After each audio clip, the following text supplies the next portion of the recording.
Here's the thing. Anxiety is not a calendar problem. It's a courage problem. You don't feel overwhelmed because you have too much to do. You feel overwhelmed because you've said yes to things that don't belong to you. Every tiny yes drips into your life until the bucket overflows. And by the time your head hits the pillow, you've done everything except the one thing that actually moves your life forward. I know that feeling. I filled days with meetings, reviews, negotiations, important-sounding activities that left me strangely empty. It wasn't that the work was meaningless, it's that it wasn't mine. It didn't bend reality toward the dent I wanted to make. It didn't carry the smell of inevitability. It felt like motion without progress. When I dropped out of Reed College, people thought I was irresponsible. Maybe I was. But here's the truth behind the myth. Dropping out wasn't an escape. It was a disciplined no. I said no to classes that didn't matter to me, so I could say yes to what did. I slept on floors, returned Coke bottles for the nickel deposit, and walked across town every Sunday night for a free meal. That no bought me attention. It bought me a seat in a calligraphy class that made my eyes fall in love with the shape of letters, the spacing, the rhythm, the way a line could feel inevitable. I didn't have a plan. I had a standard. Years later, that standard found its way into the Macintosh, and people called it taste. It wasn't taste. It was focus expressed as beauty. Most people live inside a never-ending compromise. They accept invitations because they're afraid not to. They add features because they're afraid to disappoint. They say we'll find a way when the right answer is we won't because we shouldn't. They walk around with an overcommitted schedule and an undercommitted soul, and then they ask why their work feels average. Average is what happens when you let other people's agendas colonize your attention. It turns out your life is a product. The design language is your calendar. The user is your future self. If the experience is cluttered, confusing, and slow, it's because the designer you refuse to make hard calls. Real progress is not made by getting more efficient at doing the wrong things. Real progress is made by refusing the wrong things so the right ones can breathe. I've been fired from the company I started. I've watched headlines speculate about my character, my decisions, my future. Losing Apple at 30 tore a hole in my identity, and it gave me a gift. The heaviness of being successful was replaced by the lightness of being a beginner again. I said no to the noise and yes to building again. Next, Pixar, places where the standard could be rebuilt from the ground up. No clears the ground. Yes plants the tree. If you feel trapped right now by obligations, by meetings, by an inbox that wants to live forever, don't upgrade your to-do list. Upgrade your not-to-do list.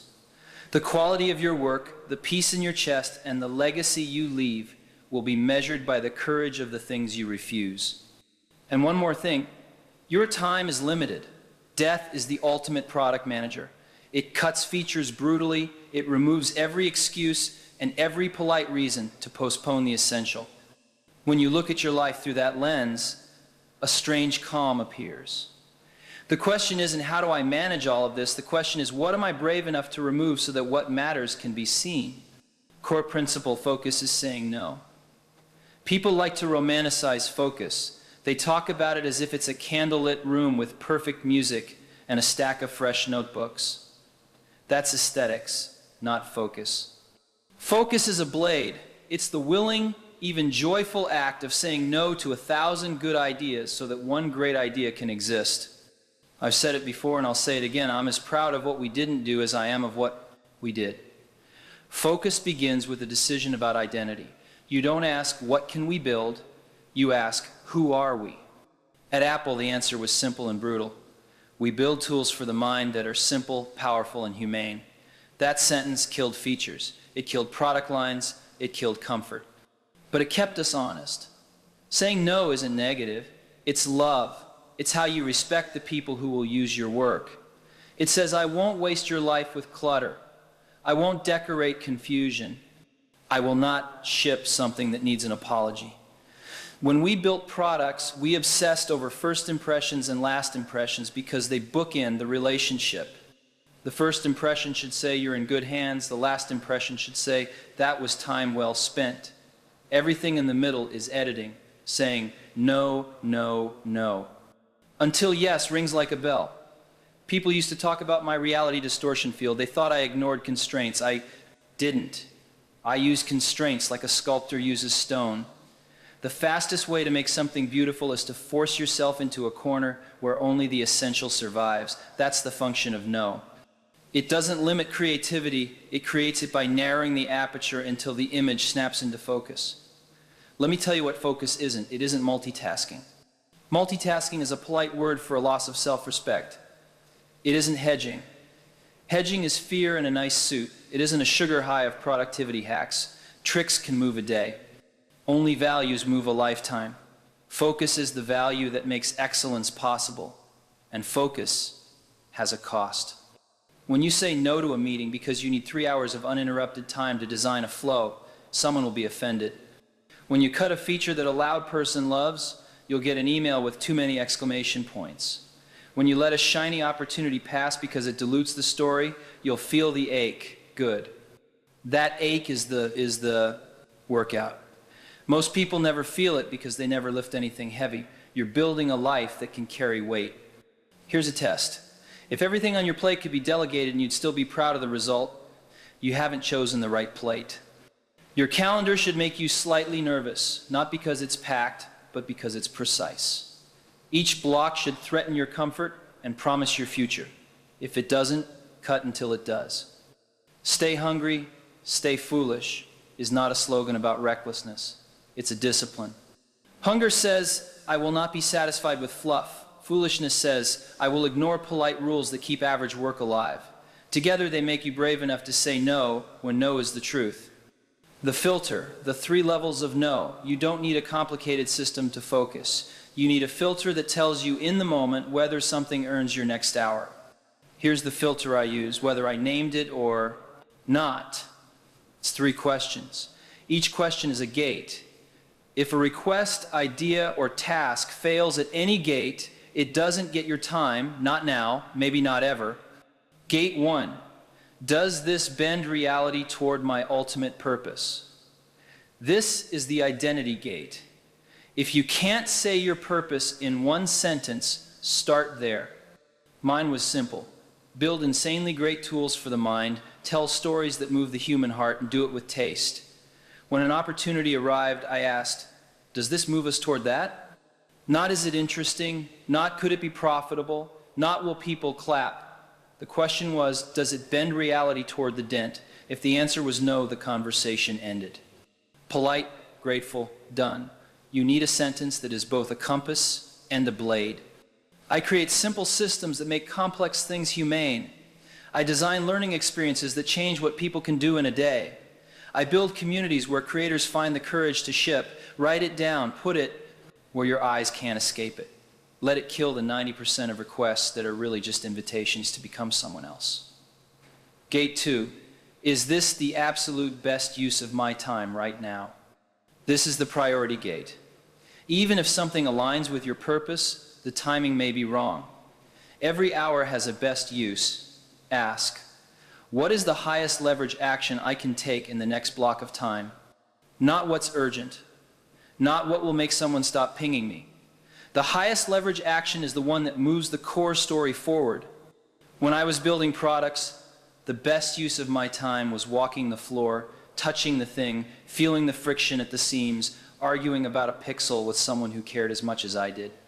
Reviewing a neat partnership deck might have been useful later. Right now it wasn't, so it waited or it died. If your day is full of activities that might be useful later, your present is funding a hypothetical future while your actual future starves.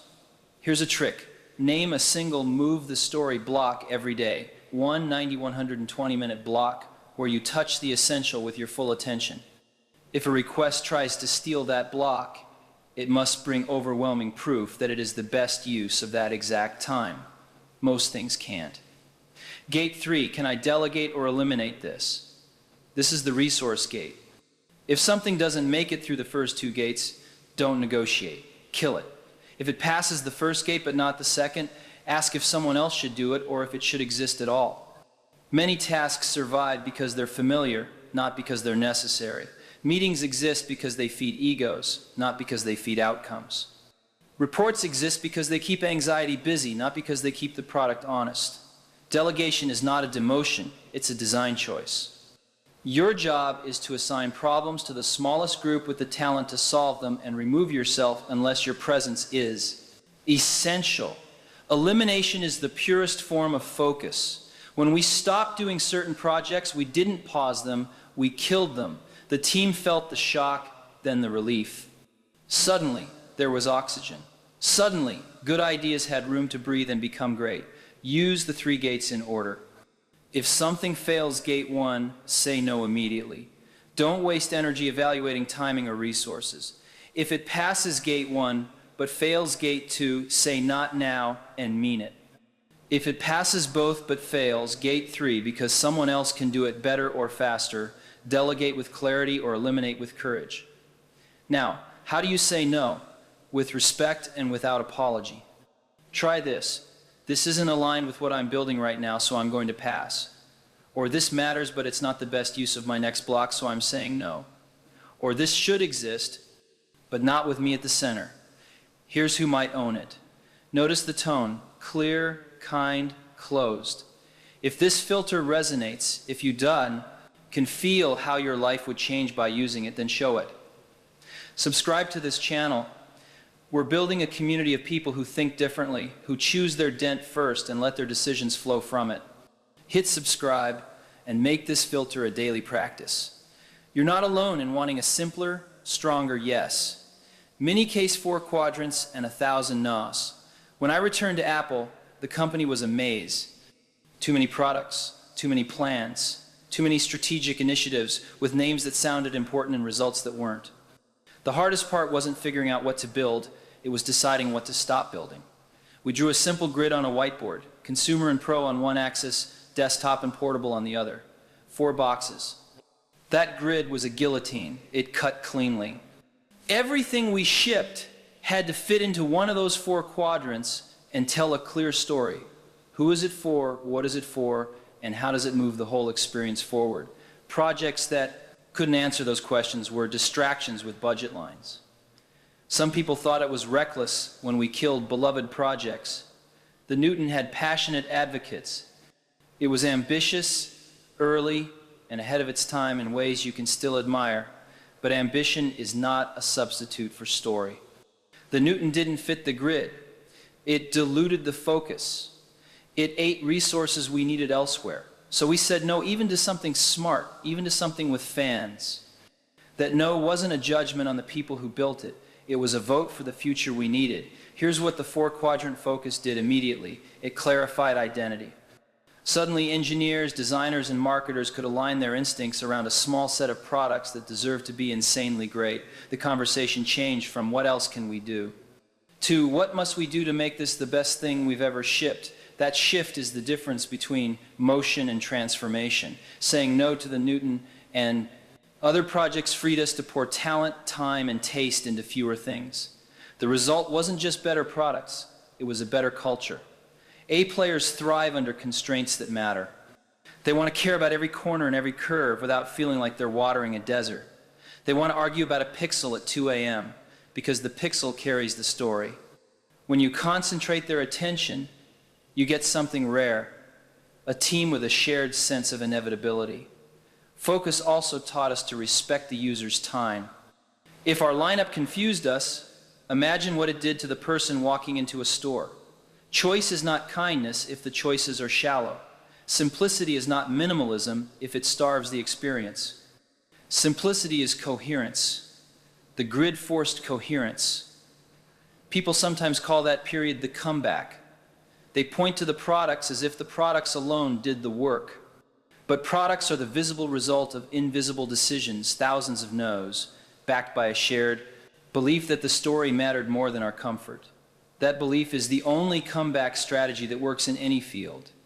You can do the same thing with your life. Draw your own 4-quadrant grid, personal and professional on one axis, impact and energy on the other. What stays that both energizes you and moves the needle. Keep.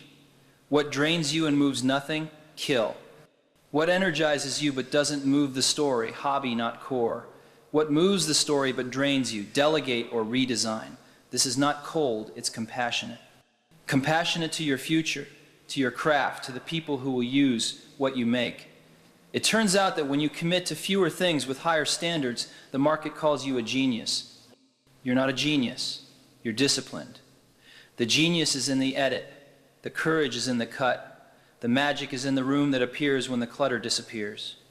The practice building a not-to-do life. People ask for my morning routine, my favorite apps, the secret sauce. The truth is boring and hard. I practice the discipline of no every day, not occasionally, not when I was tired of meetings every day. I audited my commitments like a craftsman sharpens a blade, deliberately, patiently, relentlessly. Here's how that looked from the inside. First, I protected one meaningful block of focus time daily. 90 minutes if I could, 2 hours if I was lucky. During that block, I touched the product, not a slide, not a memo, the product. I asked how it felt in the hand, how the interface greeted a human being, whether the first minute told the truth about the next 100 hours. That block was sacred. If something wanted it, it had to beat the product in a fair fight. Almost nothing could. Second, I made a not-to-do list as seriously as any roadmap. On it were things like, don't attend meetings without a purpose and an end time. Don't add features to please loud voices. Don't ship something that needs a manual to be understood. Don't let inbox decide the day. Don't hire anyone who talks down to the user. The list wasn't dogma, it was guardrails. Guardrails don't limit speed. They prevent fatal slips.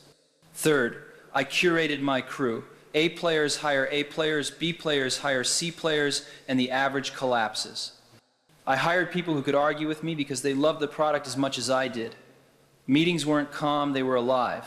The standard wasn't consensus, it was excellence. If a room went quiet too easily, the standard fell. You don't want harmony. You want harmony after the hard notes have been played. Fourth, I treated experience as one organism. Hardware, software, service, packaging, retail, all of it, one story. If a seam was visible to the user, it was my seam, even if it belonged to another department on an org chart. Owning the whole widget wasn't ego, it was a commitment to coherence. Saying no to handoffs that created fragmentation wasn't popular, but it built trust where it mattered, in the user's hands. Fifth, I used death as an editor. Every morning I asked myself, if today were the last day of my life, would I want to do what I'm about to do? If the answer was no, too many days in a row, I changed something. The question wasn't morbid, it was liberating. It sliced through politics, fear, and the polite reasons to keep postponing courage. Death is the ultimate not-to-do list. Don't do anything you'd be ashamed to have been doing on your last day. Sixth, I cared about the first and last impressions. When you unbox something, you feel whether the maker cared. When you put it down, you feel whether your time was respected. Those feelings are designed, not accidental. I said no to cheap thrills in the middle if they polluted the bookends. The bookends carry the memory. Finally, I stayed a beginner. Getting fired from Apple reset my arrogance. I began again next Pixar and I learned the same. Lesson in different languages. Taste is attention, focus is subtraction, excellence is a habit. Starting over forced me to edit my identity. The edit made room for better work. If this is starting to sound like work, good. Excellence is expensive and you pay in advance. The currency is no.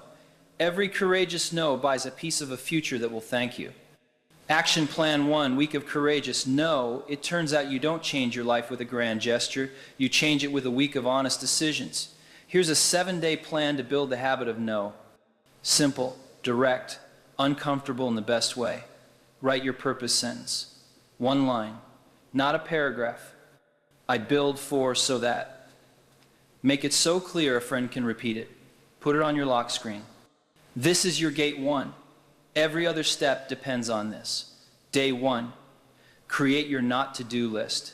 Write 10 items you refuse to do because they dilute your purpose. Examples: no meetings without an agenda, no shipping features that confuse the first minute, no email before my focus block, no yes without a clear end date.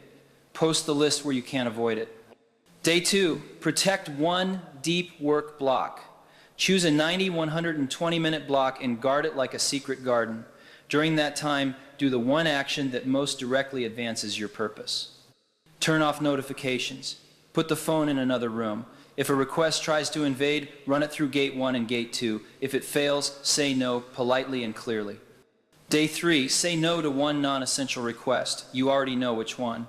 The meeting you dread, the quick favor that never is, the project that flatters your ego but dilutes your story. Decline it today.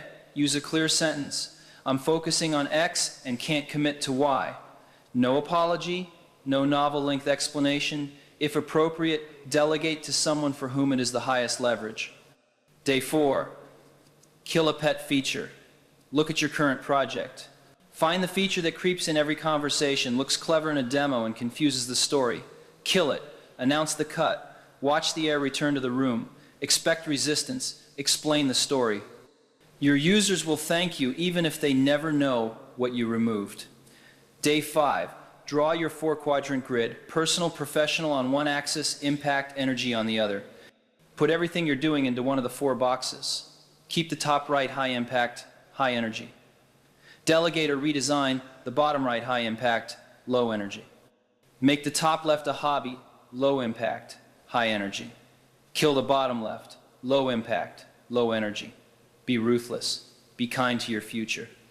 Day 6, automate or delegate one recurring task. Invoicing, reporting, scheduling, editing, choose one. Build a template, hand it off, or eliminate it if no one outside your team would cry. Use gate 3. Your highest talent must not be trapped doing average work that a system or another person can do better.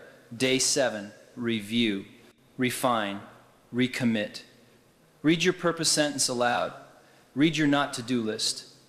Ask, where did I fail and why? Adjust. This isn't shame, it's calibration.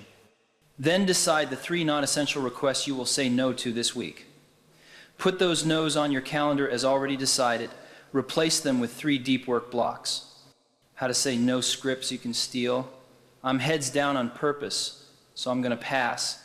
This isn't the best use of my next block. Let's revisit and date if it's still critical. This should exist, but I'm not the right owner. Name is closer to it. I don't do X anymore. It doesn't serve the story we're telling. Where to invest the time you gain. Pour it into your main goal. Write the first page. Ship the prototype. Fix the onboarding. Refactor the code that embarrasses you.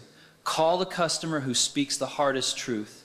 Walk the floor and feel the product. Make the invisible visible. Then do it again. Tomorrow.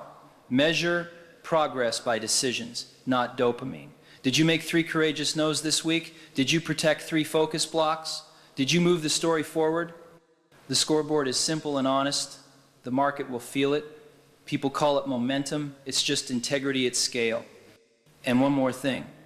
If this spoke to you, if you felt your shoulders drop at the thought of a cleaner calendar, a truer day, subscribe to this channel and press the like button. We're building a tribe of rebels who refuse to drown in other people's agendas, who believe that excellence is an act of subtraction, who wake up to make something insanely great and go to bed knowing they protected the time to do it. Your time is limited. Don't waste it living someone else's life. Don't let the noise of other people's opinions drown out your inner voice. Have the courage to follow your heart and intuition. They already know what you truly want to become. Say no to almost everything. Then say one magnificent yes and make it count. Stay hungry. Stay foolish. If you're committed to putting a dent in the universe, subscribe and join the movement. Now, go and do something wonderful.